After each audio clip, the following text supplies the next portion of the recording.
Assalamualaikum warahmatullahi wabarakatuh. Pertemuan kita kali ini akan membahas tentang logika matematika mengenai converse, inverse, dan kontraposisi. Dari sebuah implikasi, jika P maka Q dapat disusun pernyataan-pernyataan implikasi baru. Untuk yang pertama, converse. Converse dari jika P maka Q dirumuskan sebagai jika Q maka P. Jadi nanti hasilnya dibalik. Untuk inverse dari jika P maka Q dirumuskan sebagai negasi P. Jika negasi P maka negasi Q. Dan kontraposisi dari jika P maka Q dapat dirumuskan sebagai jika negasi Q maka negasi P. Contohnya di sini. Tentukan converse, inverse, dan kontraposisi dari pernyataan jika N kelipatan 6 maka N kelipatan 3. N kelipatan 6 itu sebagai P dan N kelipatan 3 itu sebagai Q. Nanti bisa dikasih garis bawah. Ini Q, yang ini adalah P.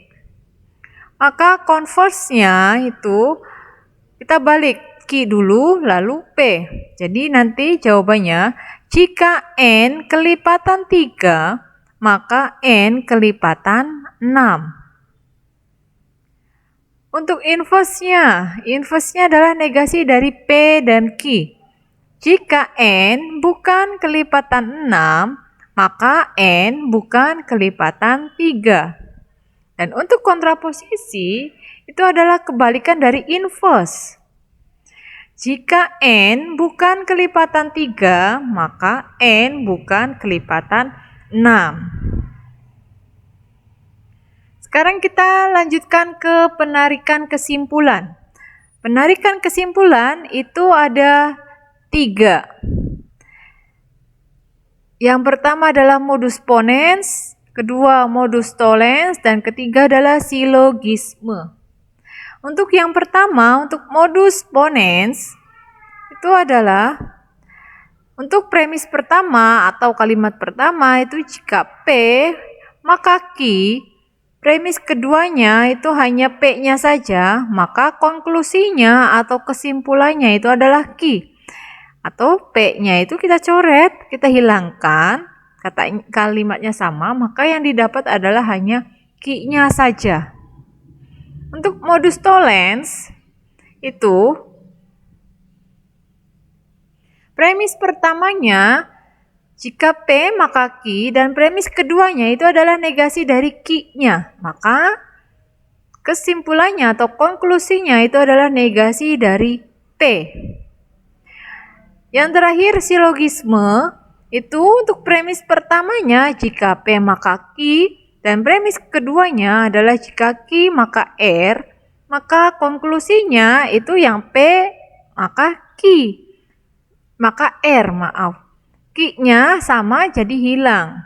Jadi konklusinya jika P maka R. Contohnya di sini. Ada premis pertama. Jika saya sakit, maka saya pergi ke dokter. Untuk premis keduanya, saya sakit. Nah, saya sakit itu sebagai P, saya pergi ke dokter itu adalah sebagai Q. Sementara premis keduanya saya sakit, maka dia P, sama kan? Jadi konklusinya itu yang terakhirnya yaitu saya pergi ke dokter atau ini termasuk modus ponens. Premis kedua, soal kedua, premis pertama jika Dedi bukan seorang guru, maka Dedi tidak mempunyai murid. Dedi mempunyai murid. Nah, di sini ada Dedi bukan seorang guru. Dan Dedi tidak mempunyai murid. Sementara premis keduanya itu adalah Dedi mempunyai murid. Dedi mempunyai murid itu negasi atau ingkaran dari Dedi tidak mempunyai murid. Jadi kata ingkaran itu bukan berarti dia harus ada kata bukan. Tapi ketika soalnya atau pernyataan pertamanya sudah mengandung kata tidak atau bukan, maka dinegasikannya menjadi mempunyai atau menghilangkan kata tidak atau bukannya tersebut. Jadi konklusinya atau negasi dari Dedi bukan seorang guru itu adalah Dedi seorang guru. Kata bukannya hilang karena kita mencari negasi dari P-nya. Ini termasuk modus tollens. Yang ketiga, ada premis pertamanya. Jika Kahfi rajin belajar, maka Kahfi pandai. Premis keduanya, jika Kahfi pandai, maka Kahfi naik kelas. Nah, di sini Kahfi rajin belajar itu sebagai P, Kahfi pandai sebagai Ki, ini juga sama Kahfi pandai, maka dia Ki juga. Kahfi naik kelas, tidak ada yang sama, maka dia R. Konklusinya, ambil yang depan. Jika Kahfi rajin belajar, sama yang belakangnya, maka Kahfi naik kelas. Ini adalah bentuk silogisme. Jadi nanti dalam soal tersebut tidak akan disebutkan itu termasuk modus yang mana, modus tollens, ponens, atau silogisme itu tidak akan disebutkan. Jadi kita hanya mengira-ngira. Ketika ini P-nya itu adalah saya sakit dan premis keduanya sama dengan P, maka ini adalah modus ponens atau kita mengambil yang terakhirnya. Kalau yang ini ternyata dia negasi-negasi, ini ada negasinya, negasi dari yang ini Ki, maka dia negasi dari P-nya. Kalau yang seperti ini yang ada jika maka semuanya di premis 1 atau 2-nya, itu maka termasuk silogisme. Oke, itu saja yang bisa saya sampaikan untuk pertemuan hari ini.